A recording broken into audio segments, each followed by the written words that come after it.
Okay.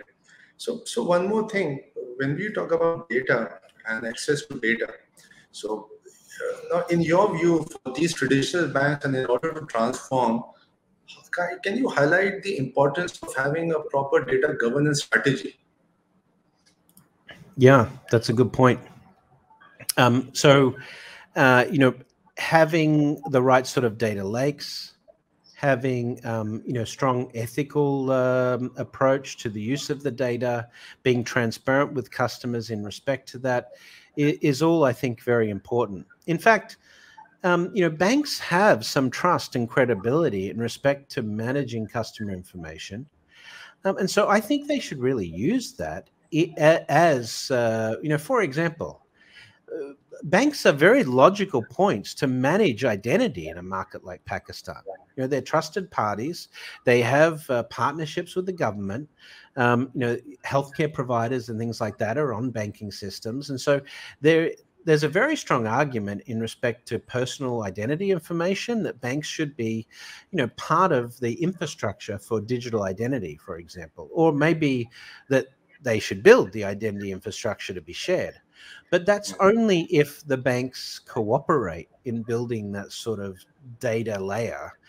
If we compete against each other and, you know, we want my identity format to be, you know, used instead of another bank's identity format, then what will happen is the Chinese mobile wallets will come in and they will define the market in terms of identity.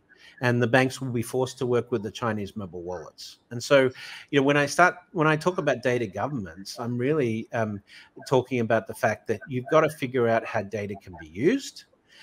You've got to figure out what the partnerships that you need to have to be able to leverage that data, but you also need to have an approach from an ethical perspective and a data standards perspective that's transparent so customers can see how their data is going to be protected. I don't necessarily think that the GDPR rules that we put in place in Europe are going to work on a long-term basis because data sharing needs to be a part of that. But I think we need to treat certain data as something that should be held very secure, and other data we might leverage. For example, the transactions I make, you know, in a grocery store and what products I buy, I should be, as a consumer, be able to sell that information to companies to get better pricing, as an example. But I'm not going to sell my children's DNA records.